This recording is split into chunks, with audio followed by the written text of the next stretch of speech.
Good afternoon, everybody. Good afternoon, Nanchang. It's Juliana, Robukwe, and happy Sunday. Can you all hear me? Yes, we can hear you. Happy Sunday. Nanchang, are you with us?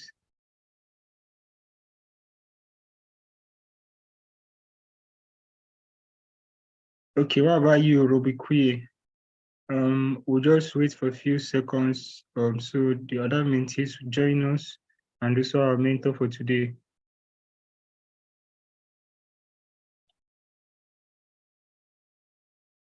Okay.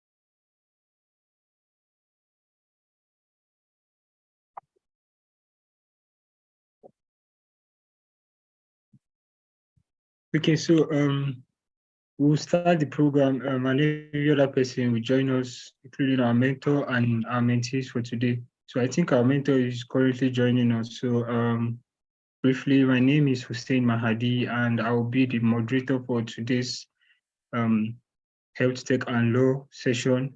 As we all know, today is the 4th week of the mentorship program as a whole, and our topic for today is healthcare transactions and contracts.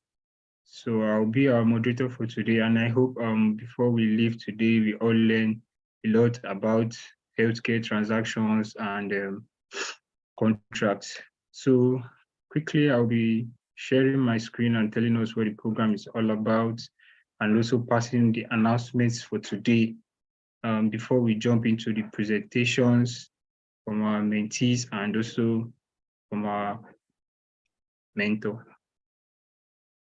So JIIPCC Mentorship and Internship Program is a quarterly program for students and young professionals across Africa. Mentees are afforded opportunities to access valuable advice, training, network, mentorship, internship, discussion forums, industry updates, and resource materials from experienced mentors. This program seeks to encourage continuous training, development, and evolution in Nigeria, Africa, and around the world. Hashtag JIIPCC You can watch our videos by searching JIIPCC on YouTube and Facebook and all other social media platforms like Instagram and LinkedIn.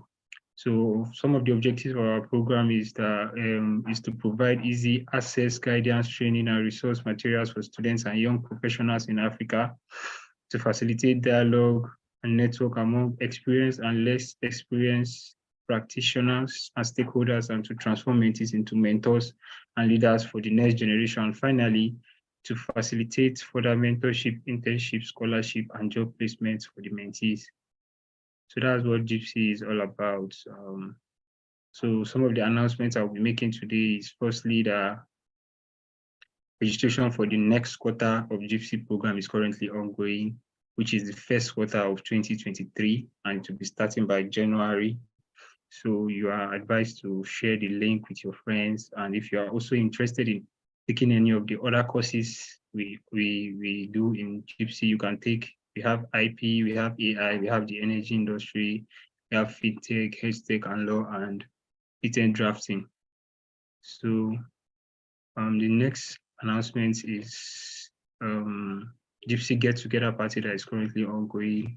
Currently, the turn up for the program for the get together is very low, and we urge all our mentees to kindly register through the link.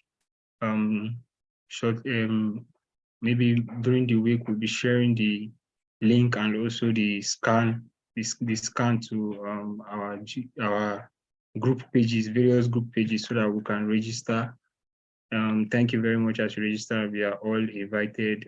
This program, this end of the year party will be fun, will be interactive, and will be very lively. So we advise everybody to come and also meet some of our mentors that will be available.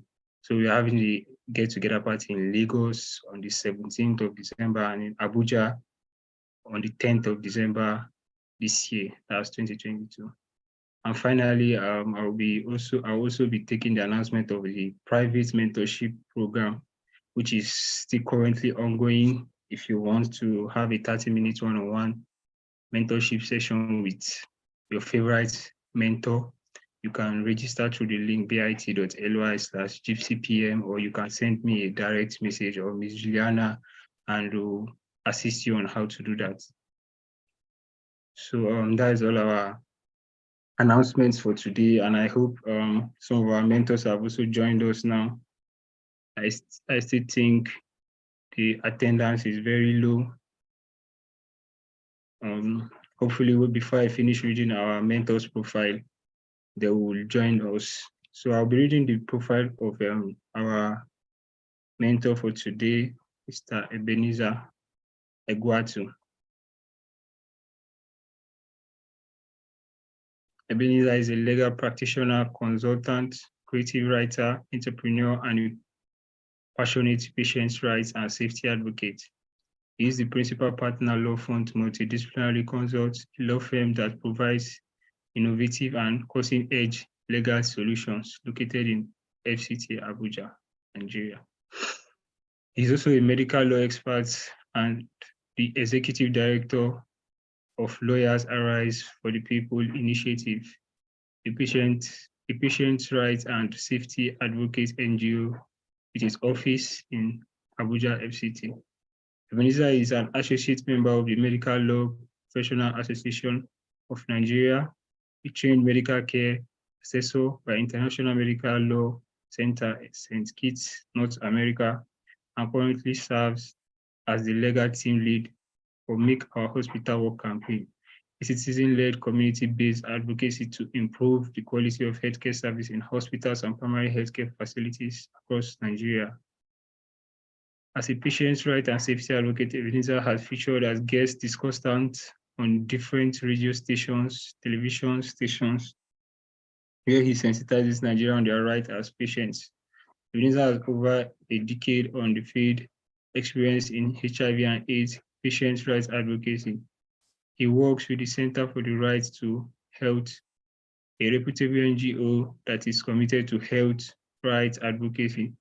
Here he volunteered as program office, legal human rights program officer, legal human rights program for over a year before he resigned to focus on his active law practice and patients' rights and safety advocacy.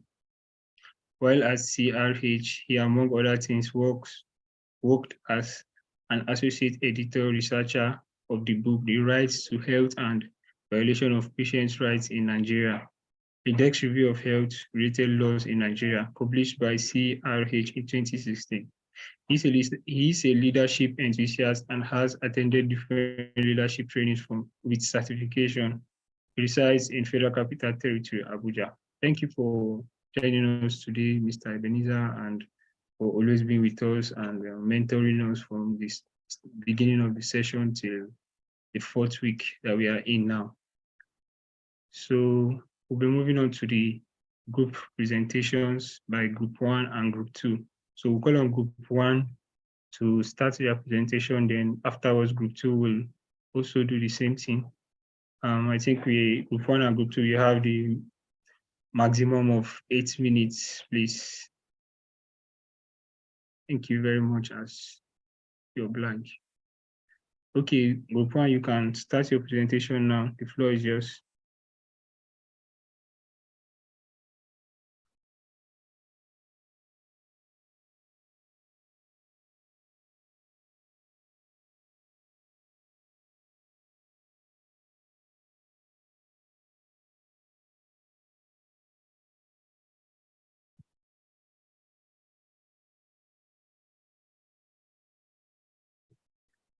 Group 1, please presenter for group one, you can start presenting, or group two presenter, you can also start if the group one presenter is not available.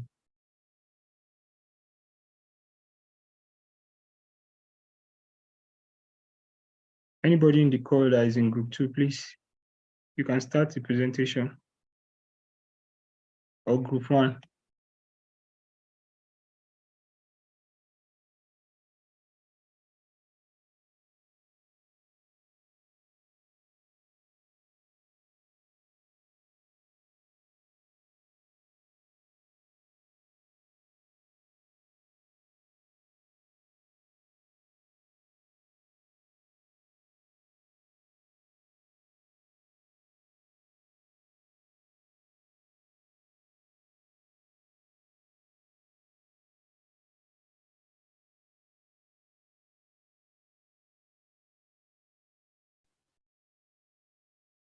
Hello, are the presenters for the two groups not ready? I think they are not ready. I don't know. I'm even trying to call the group now. Okay. Maybe you can get in touch with them and see what the problem is. Yeah, that's what I'm trying to do.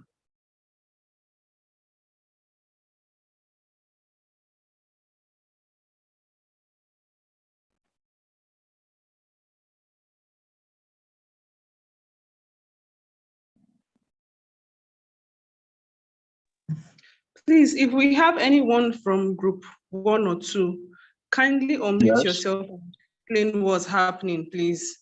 Who is the group leader for group 1 and who is the group leader for group 2? Please just put your video on, then unmute yourself and kindly explain what's going on.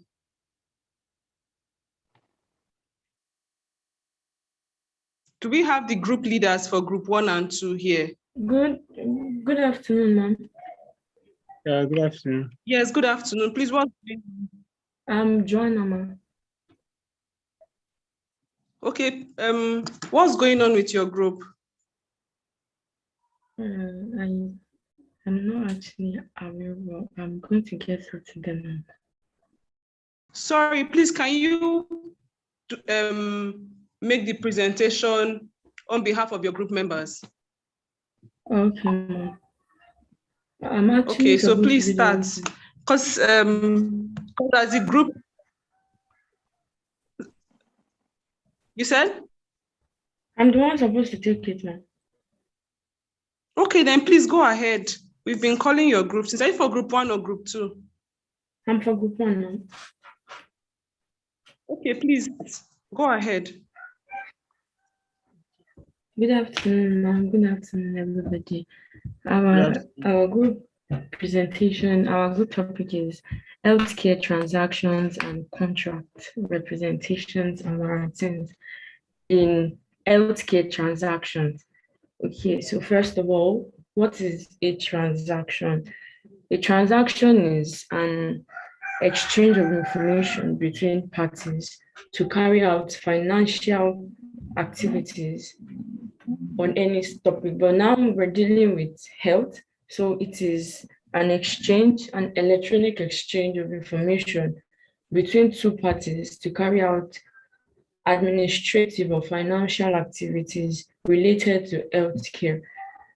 Like it can either be between a hospital and an healthcare practitioner. Or where is your slide? Sorry, presenter. I thought you people sent in slides. Why are you not transmitting your slide? Oh, okay. Well, I've come that they're actually supposed to have someone to do that. But I will share it. I'm coming, sir.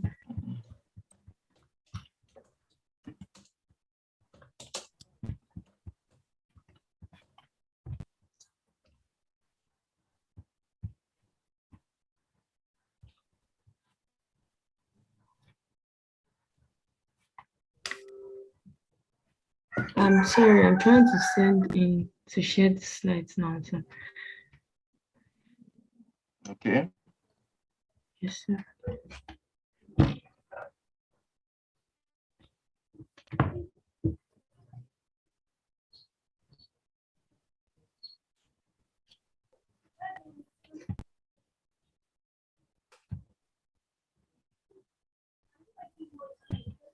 Whoa, NEPA has struck.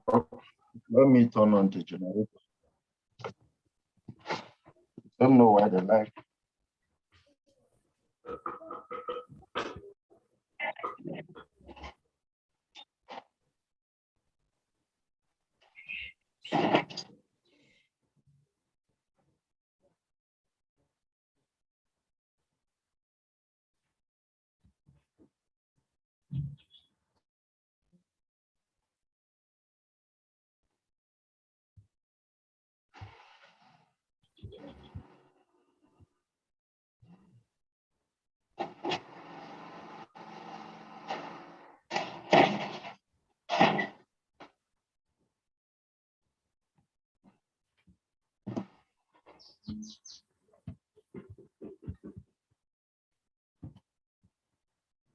Okay, the slides are up. Please go ahead. Okay, thank you. Okay. Okay, so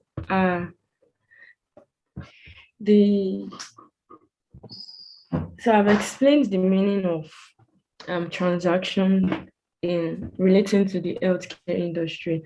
Now, what exactly are the components of healthcare contract? When we talk about components, we talk about what exactly does it pertain? What exactly does it talk about?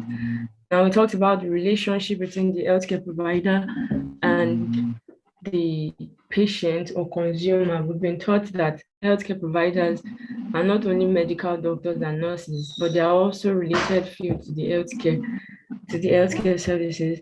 We have the party duties and their obligations. We have the duration of the contractual relationship, and we have the purpose of the contractual relationship. The duration, the time is going to take for the contract to happen. If it is going to be a period of 1 week, of 1 month, or years, we already have it down. We have the parties' duties. What exactly is the contract about? What is the duty? What is the role of the healthcare professional or the patient? How are they involved in the contract? And we have the purpose, like, why is there a contract? Why is there a contractual relationship between both parties? So we have the types of healthcare transaction we have, and they include the healthcare claim or encounter. The another is claim payments and remittance advice. We have the healthcare claim status. We have the coordination of benefit. We have the eligibility of a health plan. We have referral certification and authorization, enrollment and unenrollment in a health plan, premium payment. And this can actually be transmitted with the standard, with the regulations that have been placed. Now, what do we mean? Some of this, like the eligibility of a health plan, we have some firms that they will have HMO, that's like the health insurance, health management plan for their workers. So whenever they're sick like that, they don't have to pay for health again. They already have an insurance benefit they enjoy in those firms. We have the enrollment and unenrollment. So I think all of these things are under this insurance plan. We have the referral. I think this referral is going to talk about this transfer from hospitals. Maybe an hospital cannot handle this and they need to be transferred to another one, like an issue with the patient. So we have the types of healthcare contracts. We have the physician employment contract. We have the physician recruitment contract. We have the managed services contract. We have the contract related to the use of medical technology. On medical technology, which we treated last week, we saw it's involving the use of technology in the field of medicine. So involving the use of technology in medicine, and we've been taught that there could actually be issues, and all of these things, to make use of them, a contract as a transaction must have been placed, a contract must have been there to follow them through and make sure, okay, this is a time, this is how this is supposed to go, because that is what a contract basically is specifying. And now here we're saying that it is not just between patients now, but physician employment contract. I think this is dealing with both the healthcare professional and the hospital or the services or the people who will be rendering the services to the recruitment is also similar. Many of these things are actually similar. Now, legal consideration in an healthcare transaction or contract, legal due diligence. A legal due diligence is the process of collecting, understanding, and assessing all the legal risk associated with a transaction. The legal due diligence, okay, it is due diligence in law.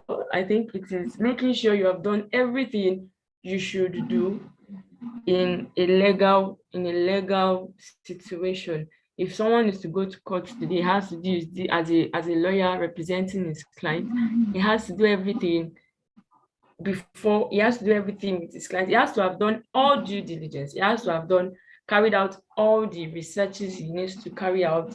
He has to have asked his clients the basic questions and you need to have asked him before he goes to the court to present the client. So it's the same thing as medicine in the health sector. You have to just collect everything, understand exactly what this contract is about, understand what this transaction, what the relationship between the patient and the professional, the healthcare professional, or the professional and the hospital in which is helping, is assisting in carrying out the services, what the transaction will be about, so that by the time maybe there are issues, they know that, okay, there is already a time, there is already a stipulated, there is something written down already that they can look back to and follow and know where the issue is and know how to manage them.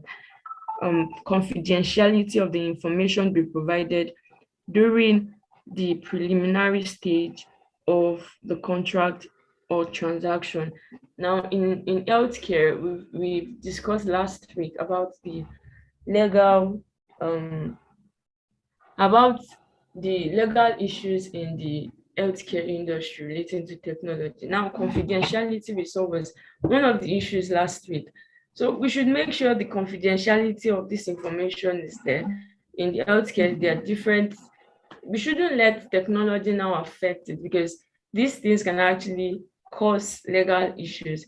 So we should make sure whether the physician or even the patient or whoever is involved in this should be protected. His data is whatever concerns him is kept confidential, and it is in the right hand so it doesn't get to the wrong hand. Regulatory framework in Nigeria. The regulatory framework that would guide an healthcare transaction and contract are usually specific to the types of transactions being done. They include, but are not limited to, Federal Competition and Consumer Protection Commission, the FCCPC, the National Health Insurance Scheme, the Securities and Exchange Commission. The National Health Insurance Scheme, I think it is the one many firms now make use of right now if they want to provide health insurance to their staff or to their workers. So I think it's the most popular one here, and it is there to just protect and regulate the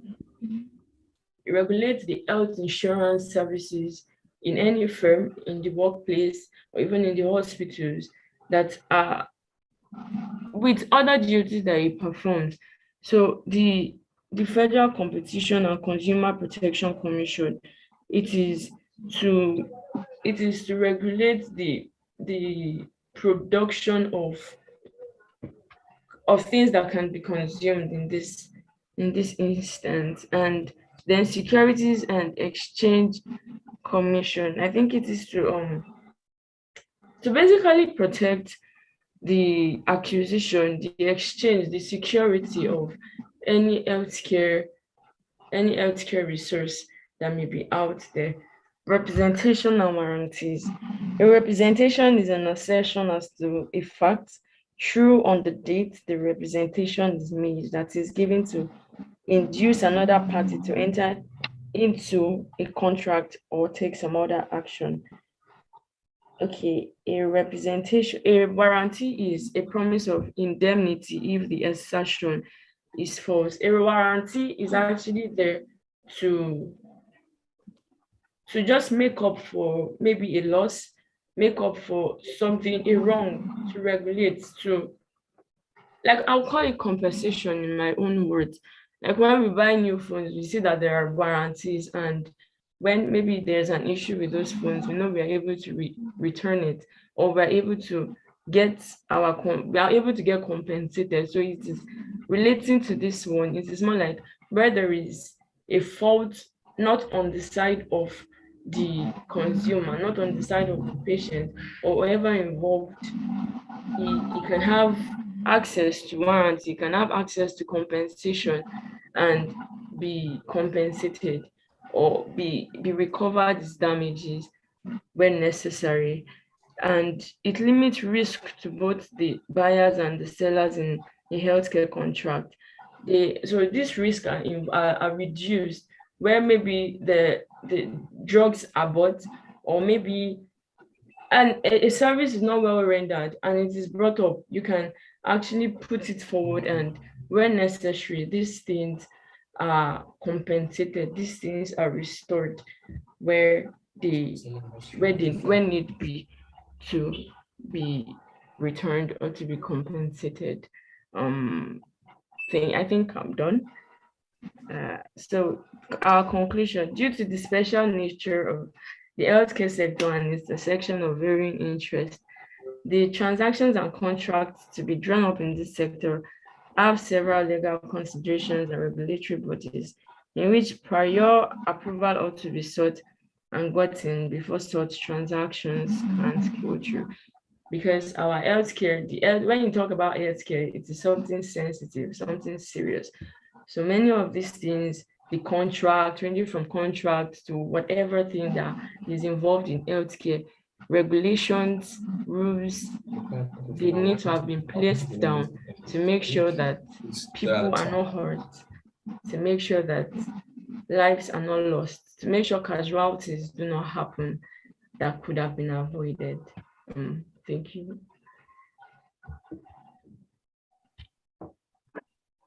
Okay, thank you very much, Joanna Ajiboye, for presenting on behalf of your group, and we'll be calling on to Group 2. Group 2 presenter, please.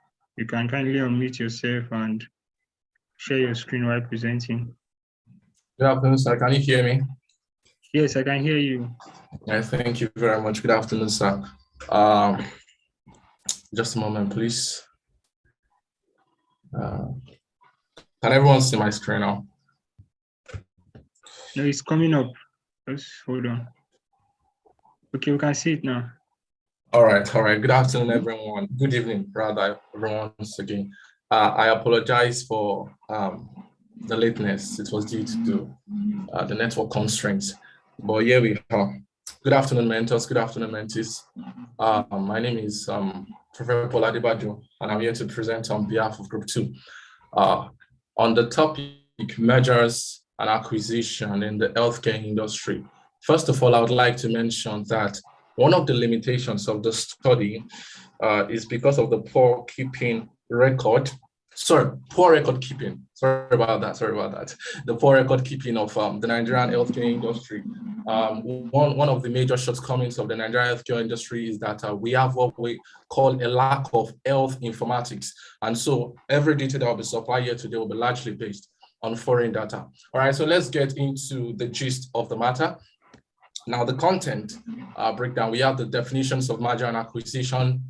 Secondly, we have the difference between merger and acquisition in the healthcare industry. The third, we have the reasons for the merger in the healthcare industry. The fourth, we have the reasons for acquisition in the healthcare industry, although along the line, I'll try to merge both.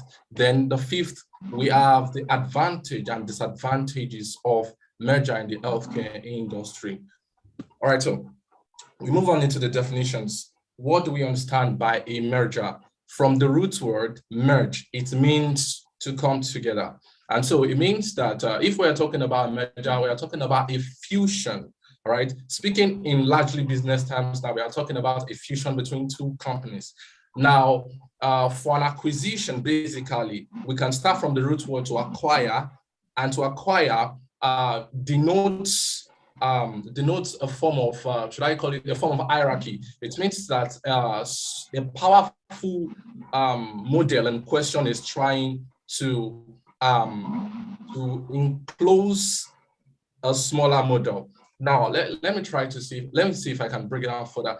So if we're talking in strictly business terms, we are talking about a situation where a bigger company is trying to, like amoeba, because if we try to check the diagrammatic form of amoeba, when amoeba tries to eat a meal, what it does is that it encircles or it encloses it. So we can also describe such as acquisition.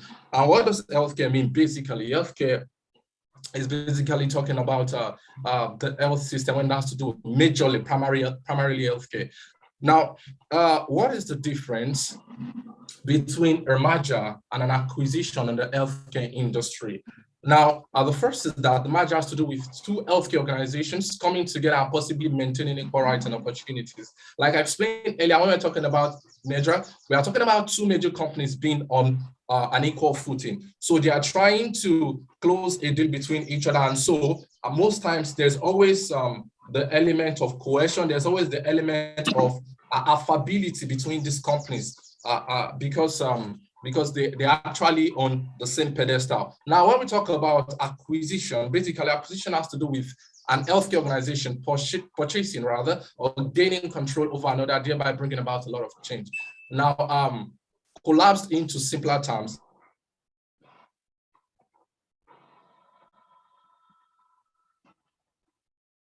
it means that, let's say we have a big company in question, we are trying to acquire the small company in question. Just a moment, please. Just a moment, please, before my laptop goes off. Oh, Christ. All right, sorry about that. Okay, so it's about a bigger company trying to mop up a smaller company in this context. So what it tries to do is that can you hear me, please? Yes, I can hear you, Prophet. All right. So because both of them are not on the same footing, it means that there is a superior in question here and there is an inferior in question here. And so, of course, most times, more often than not, they operate on levels of animosity, even though that's not always true.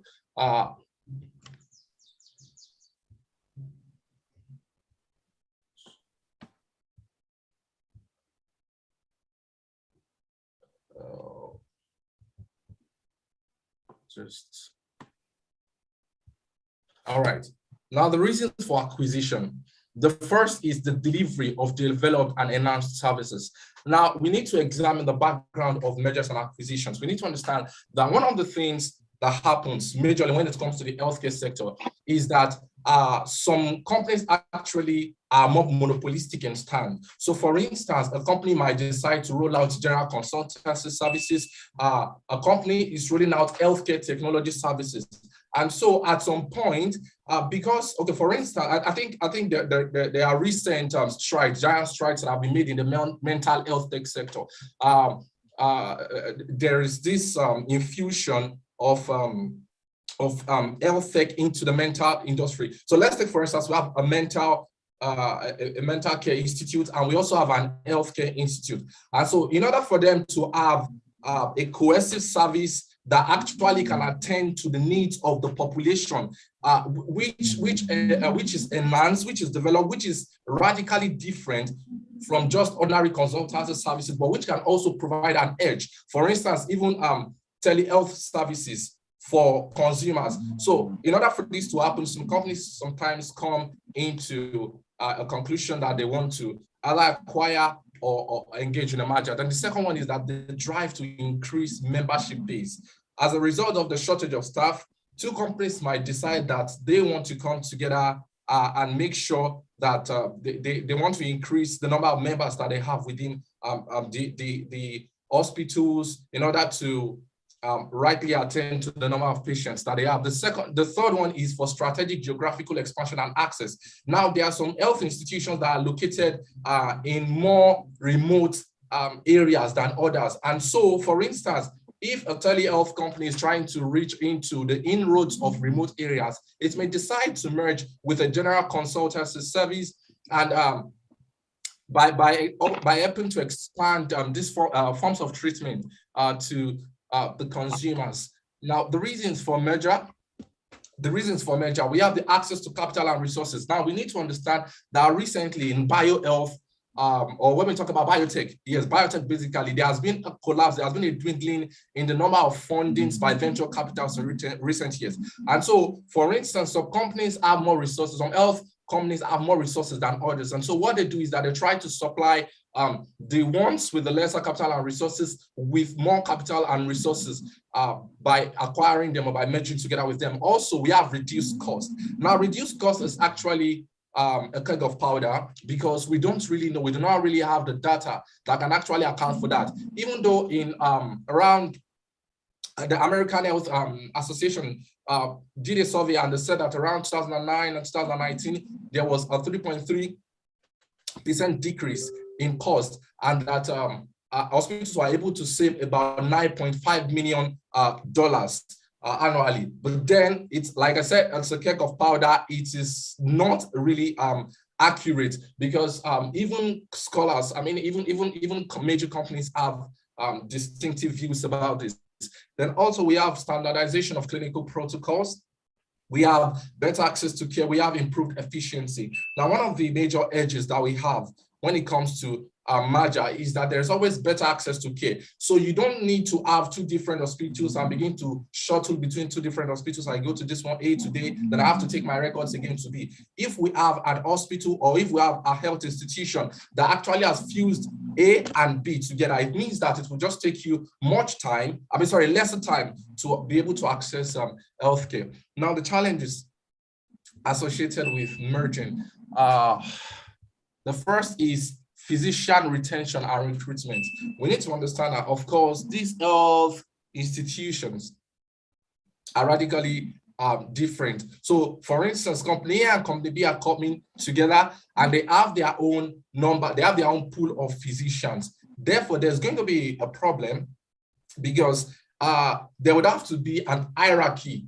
An hierarchy, and when the hierarchy is coming in, definitely you know that there's going to be layoffs. Sometimes there might be layoffs, and of course there would be a competition which can get very, very dirty in order to secure space to attend to more perhaps high-paying clients. Then the other thing is the efficiency of the supply chain. Now we need to understand that the supply chain for company A and company B might be radically different. All right. So when this happens, for instance, when we have to do with supply of drugs, health care services distribution, the commuting of drugs from the company to, from the manufacturing company, the pharmaceuticals company to down to the other companies. Now, company A might have a separate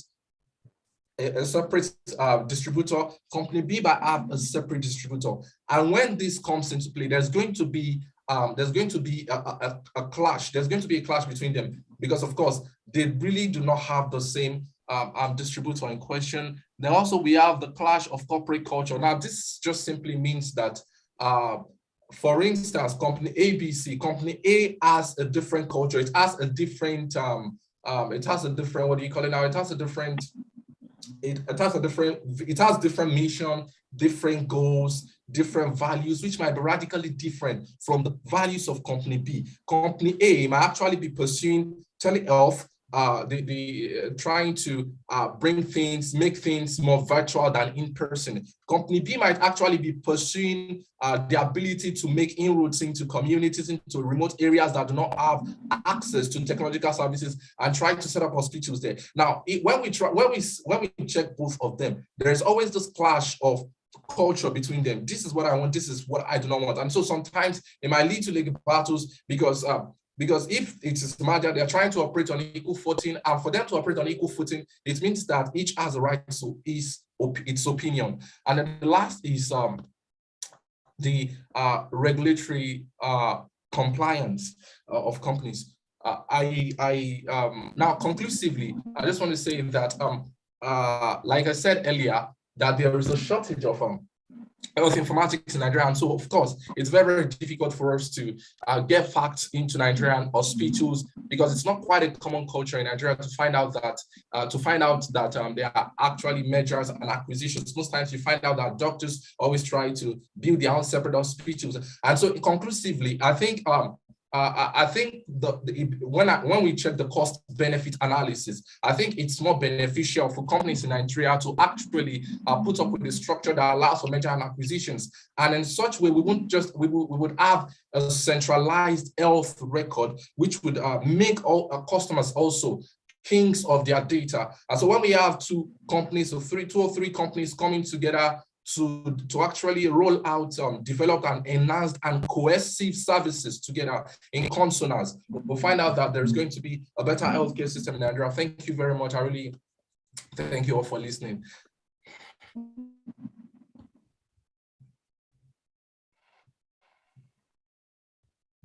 Thank you very much, Prophet Paul, for that brief, detailed and wonderful presentation.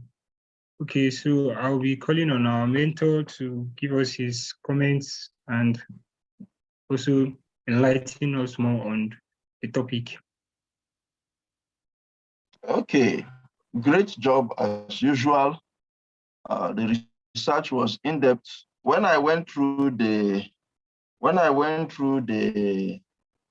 materials sent in, the presentations of both, I had an impression that Group 2's, that their slides or their content was scanty. That was my impression.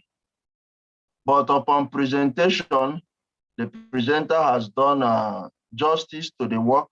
I think he deserves a round of applause for that. Then Group 1, your research is in-depth, a few inputs to make and corrections to make. But I looked at your outline, very, very okay, just to add a few things. And the presenter too did an awesome job in the presentation. So my summary, so to speak, or comments now will also be answering the two questions that we have received. So the persons who sent in those questions, good, you listen. The first question says, is there any law that regulates the procedure on how to merge or acquire a hospital? So in the course of my discussion, you will get the answer to your question. Yes, there are laws. Question 2 says, what sanctions have been put in place by regulatory bodies to ensure that healthcare contracts and transactions are upheld? In the course of my discussion, you will also get your answer. For Group 1, when you presented under your legal framework, you mentioned 3. Actually, there are 4. You mentioned 3 legal frameworks. You mentioned the JIIPCC, that's Federal Competition and Consumer Protection Commission. 1. The National Health Insurance Scheme has been replaced with the National Health Insurance Authority 2020, National Health Insurance Authority Act 2022. Please get that. In May this year, the President signed into law the National Health Authority Act. Do you understand? National Health Insurance Authority Act 20, repealing or replacing, yes, the same thing, replacing the National Health Insurance Act of 2003. So when you take note of that, the National Health Insurance Act is no longer a valid law in Nigeria. We now have the National Health Insurance Authority Act 2022. Then you mentioned SEC, which is the 3rd. You omitted to mention the Federal Inland, the FIRS, Federal Inland Revenue Services. Now, Section 29 of CETA, Companies Income Tax Act, says that, I'm paraphrasing now, is to the fact that no merger can take place, no acquisition can take place without a prior approval from FIRS. Now, what they are going to do is to papers, the tax papers or tax documents of each of the companies. You know that the hospital is a company. Hospitals are registered as limited liability company. I hope you know that. So that you don't just get carried away with the fact that they provide healthcare services. So there might be a different name on the addition, but if you check their origin, is a limited liability company. They need to consult FRS before their merger can successfully take place. And I also think that group one, in doing your work, I wouldn't call it straying, but you reached into group two's work, what is supposed to be group two's, which group two did not provide at all, but you went into that. Group two did not provide us with that information, but you went into that, and that's an added advantage for your work and presentation. Then I mentioned CETA. I've also mentioned the National Health Insurance 2022. Apart from those two corrections, group one, people did an excellent job. Now, in addition, when you talk about healthcare transaction contracts, representation warranties, and healthcare transactions generally, first of all, you should know that it is a contract. Now, the elementary terms of contracts will come in. Everything you know about law of contract, for those of you who are law students, or some of you who are not law students but might have done law of contracts as one of your elective courses, you will know that issues of term, issues of offer and acceptance, consideration will come in. You know that issues of capacity, of course, will come in. But here, all the parties are deemed to have the capacity to come. So that's summary, but the content is self-explanatory and flies. Then for group two, that's where we have a lot to talk about. Group two, the persons who asked the questions I read out earlier. For the question one, is there any law that regulates the procedure on how to merge or acquire a hospital? Yes, there are, not just hospital, but merger and acquisition generally. Number one is that each party, you have to do your due diligence. What that means is you have to go to CAC, do the necessary searches to find out, yes, this hospital we are about to acquire, is it duly registered? Yes. If it is registered, are they paying their annual returns? What is their with CAC to start with? When you have done that of CAC, you now check. I can't remember the exact section now, but there's a section of the National Health Act that empowers the minister to set up committees to license hospitals for operation, to certify hospitals. Now, you check the category of certificates the hospital has. That's under your due diligence, so that you do not go and acquire liability. Now, the hospital in its operation might be operating above the certification they have. Now, you should know that there is primary, there is secondary, there is tertiary healthcare system. Now, if a hospital is licensed to operate as a secondary healthcare, and it is in itself as a tertiary healthcare, which most likely cannot be possible in the first place, because tertiary facilities in most cases are government-owned Then in few cases, there is public-private partnership. So for secondary health facilities, what is their categorization? What healthcare services can they provide within that? So it is under your due diligence to do that. Then you now talk about deal structure. That is where you structure your merger. Now, at that point, it's not an agreement. These are the things we are bringing to the table. These are the things we are bringing to the table. These are the things we are bringing to the table. These are the things we are bringing to the table. Then you now talk about your transaction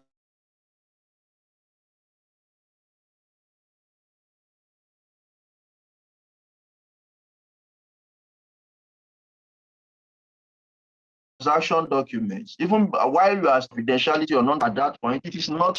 You can also do your term sheet agreements. At that point, it is not part of the merger agreement. These are just preambles. Okay, these are the things we are offering. These are our terms. These are our terms, because they are subject to negotiation by both parties. Okay, we will work with this. Okay, we will not work with this.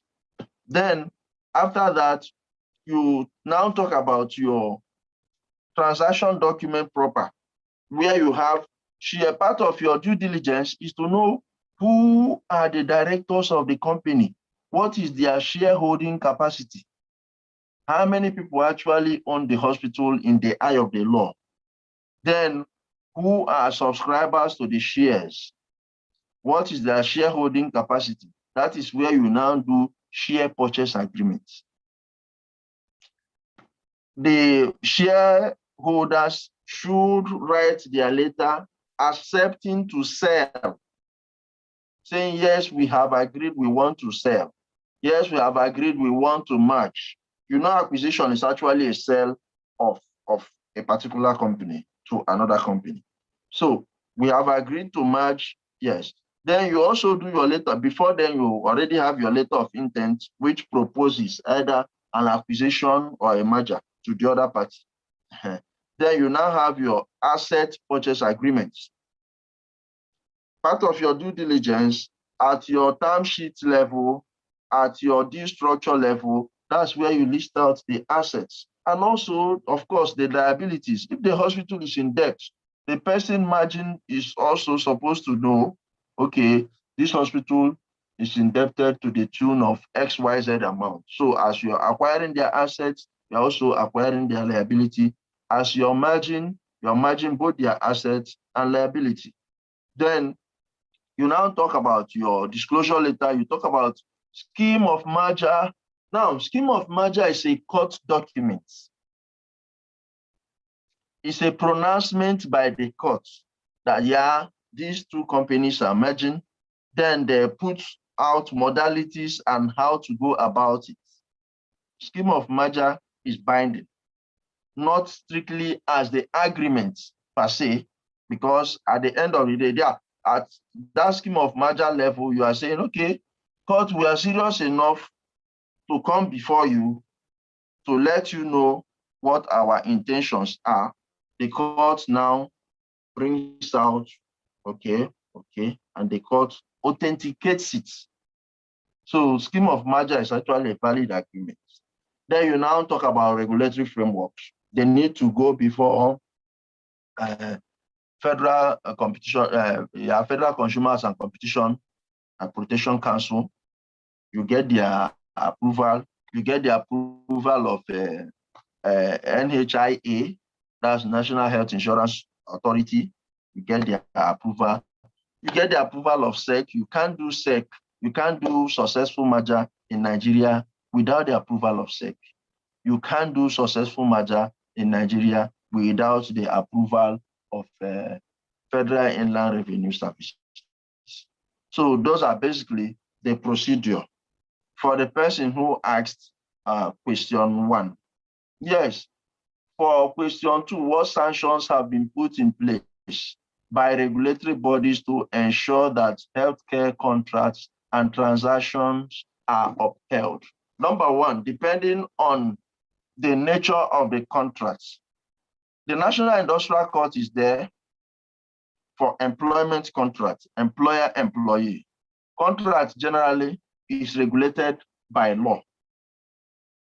So if there are issues, a party reneges on the contract, the party who feels offended should simply approach the court to say, okay, court, we want you to interpret this contract. These are the things we signed, these are the things we signed, these are the things we signed. So this person has done this. I feel that this is contrary to our terms of the contract. So court interprets. The court gives its interpretation whichever way. The party that has judgment, okay, if maybe, for example, after the interpretation, if there is need to order specific performance, the court goes ahead to order specific performance. If it is something that has to do with monetary obligation, the court goes ahead to do that. So the legal framework in place to make people, not just in healthcare transactions or healthcare contracts generally of whatever sort, is the court. Hello? I can hear you, sir. Okay, so that is it. If any party feels that his right under the contract has been, or that feels cheated or by one party to the contract, the person can approach the court for interpretation, and the court will give valid judgment in his favor, as the case may be. So thank you very much. If there are other questions, I will be willing and glad to entertain them. Yes, okay, sir. Quickly, I will be going to the picture time. So we encourage everybody to put on their video. Once we take the pictures, then we can also ask for live questions. So if you have any question regarding the topic, any area you are not very clear with, our mentor is ready to answer your question on that regard. So please, quickly, I urge everyone to put on their videos right now. So I will take a quick screenshot. And also, I will be posting the screenshots on the WhatsApp group chat, so you can take it from there and post on your social media. If I'm not okay, I will pick from you guys on my hand is covering me. Okay, great. Kindly hold on for let's say 60 seconds. And please, some people, their pictures are not okay. Some people, their videos are not on yet. Yes.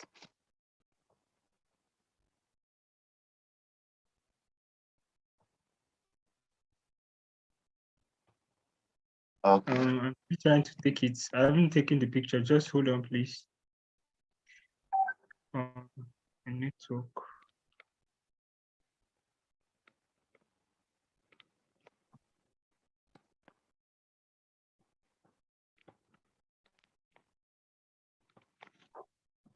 Okay.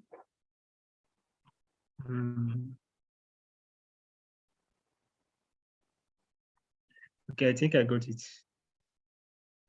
All right. So if you have a live question, you can quickly ask our mentor, or you raise your hand, then I'll call on you to ask your question.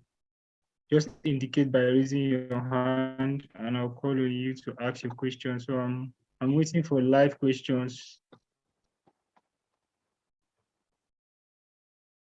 And also, while we are waiting for live question, I'll also ask Mr. Ebenezer if he has any recommendation of books that we can read and gain more insights on all our topics.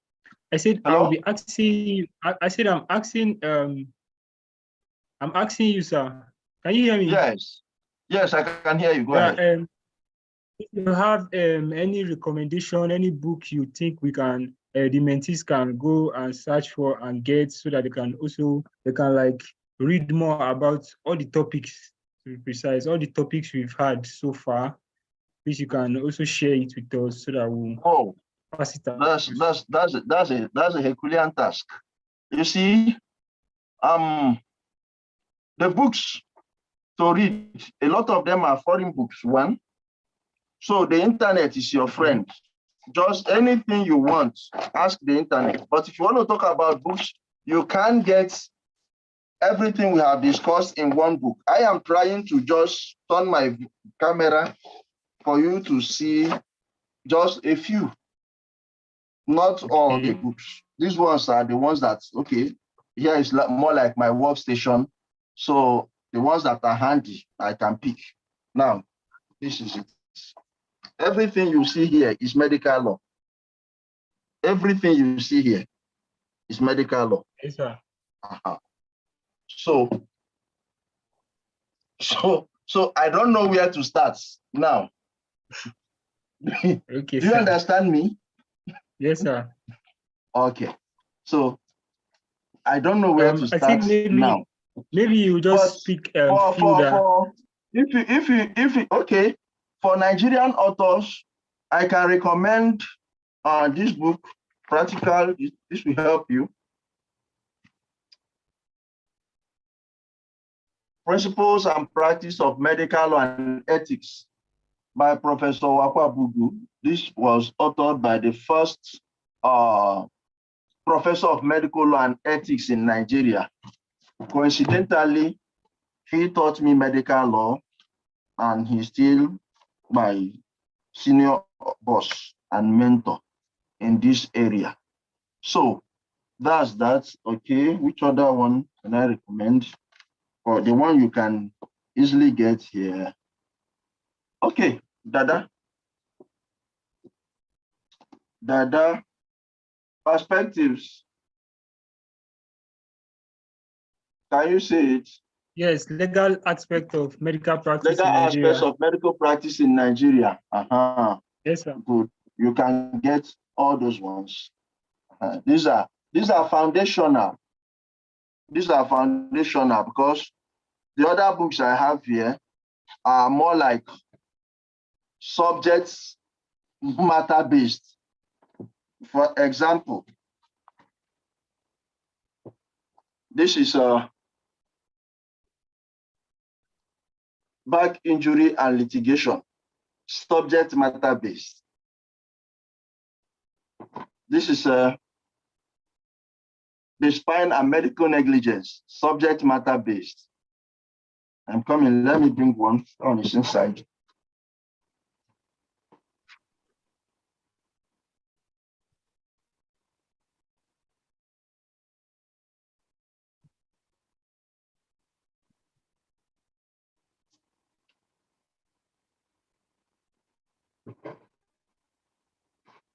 The law of consent in medical law treatments, in medical treatments, subject matter based. And these are not Nigerian authors.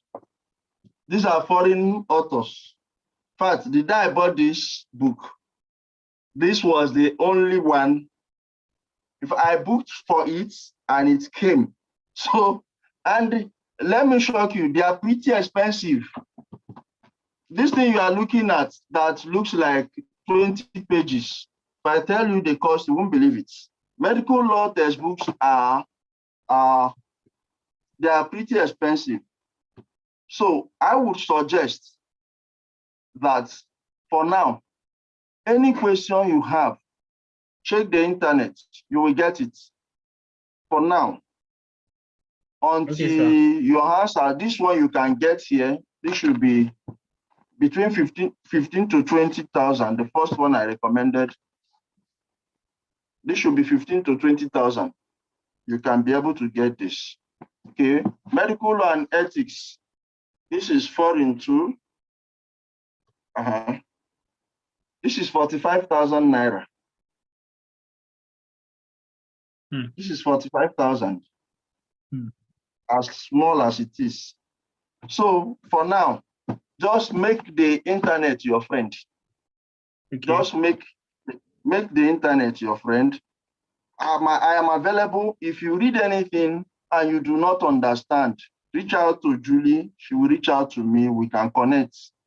So, but if you want to start buying books now, I encourage it, but it's going to drain your pockets if you don't have the lever. Okay, I can see Ementi's hand is up, so I will allow Sport to unmute himself and ask his question quickly. Thank you very much, Mr. Hussein, for the opportunity. So my question goes to the mentor, sir. Now, I just want to ask a question. Can you hear me, sir? Yes, I can hear you. Your name? Okay, the name is Paul Adebaju, sir. Paul Adebaju. Okay, great, Paul. Go ahead.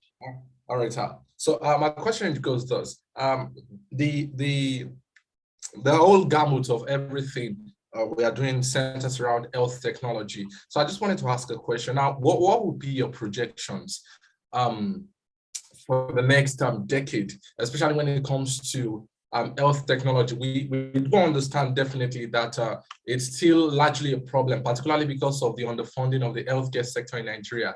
That it might be very, very difficult to have to do or deal with such factors as health technology. For instance, if we have to do with AI in healthcare, if we have to deal with nanorobots that actually send what do you call it, that send insulin to the body. So what are your projections, and what would be the advice that you would give to a mentee? Would you say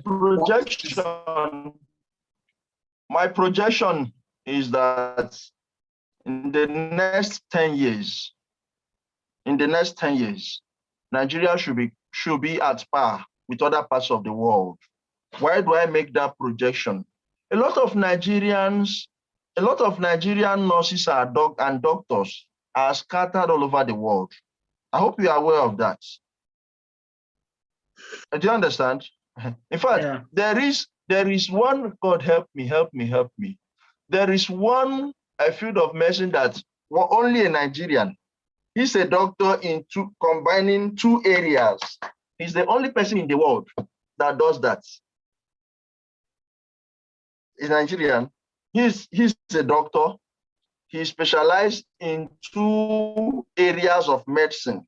He's the only person that is fused that way, that has fused those two areas of medicine in the world.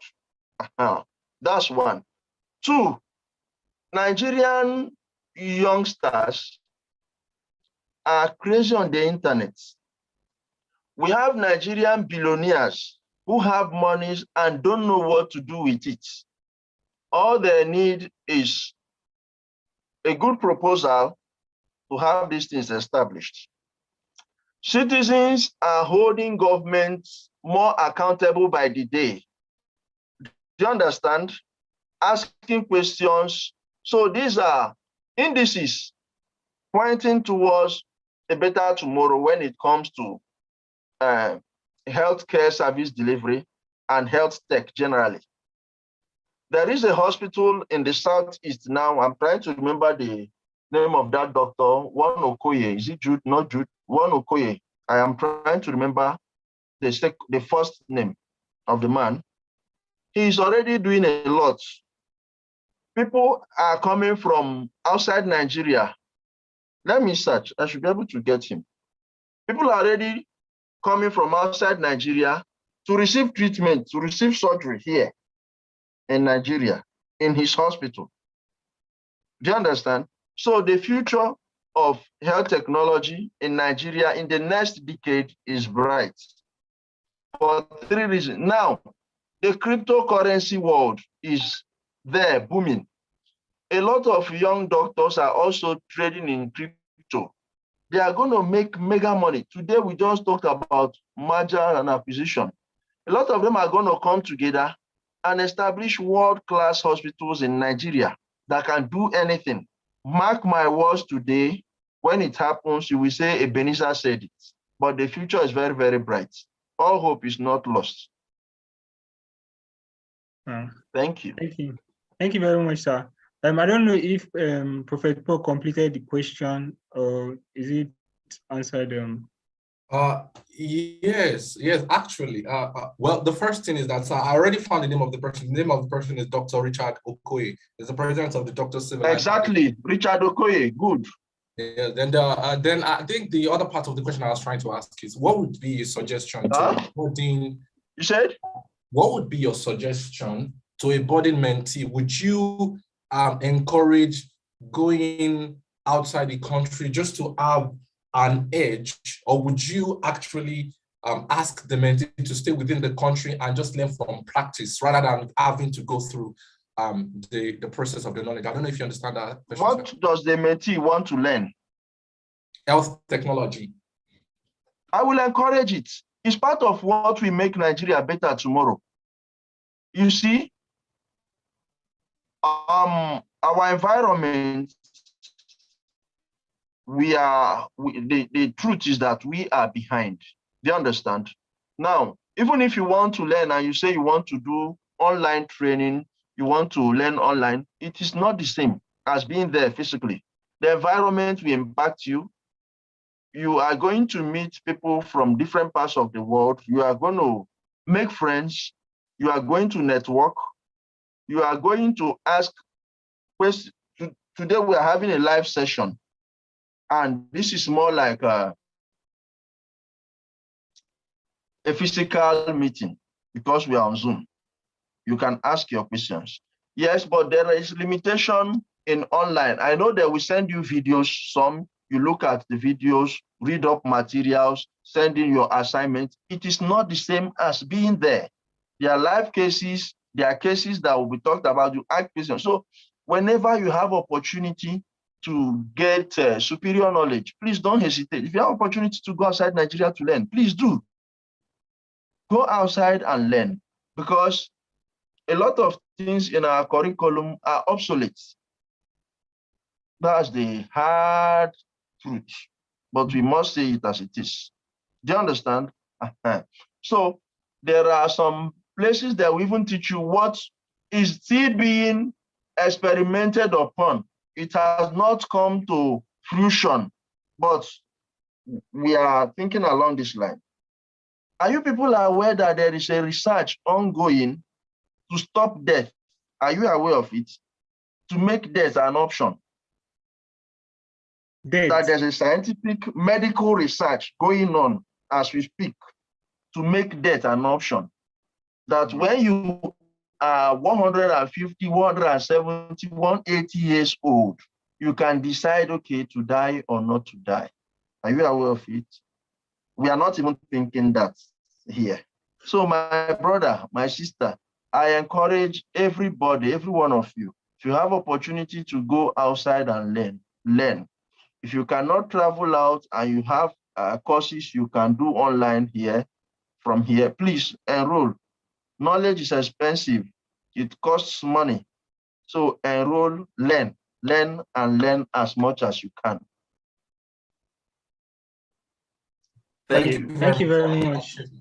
But on one condition, that after going abroad, you will come back. Not that you will just jack and say, okay, Nigeria, bye-bye, I stay there every time with you. No. It is when you go, learn, you come back here, you bring both your knowledge and expertise to develop Nigeria. Yes. All right, thank you very much, sir. Thank you very much. Thank you. I don't know if any other person has question to ask before, because we are coming to the end of the program right now. So kindly ask your questions. In absence of no question, because I can't see any hand, I will quickly call on Ms. Juliana Imam to give us the vote of thanks before we close the meeting. Ms. Juliana Imam, are you with us?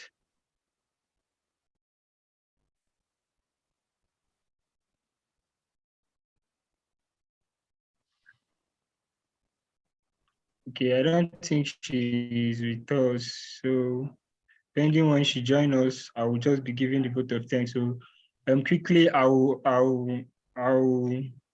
applaud the two groups for the work they did on research and also the presentation. And also I would thank our mentor, Mr. Ebenezer Ekwatu, especially for always joining us and always coming when we call him. And finally, we'll be having the next class by next week. And your topics will be sent to you in your group chat. So thank you very much, everybody, for joining us today, and have a great day. and also prepare for Monday tomorrow. Thank you very much, Mr. Ebenezer. Thank you. And bye-bye. Goodbye.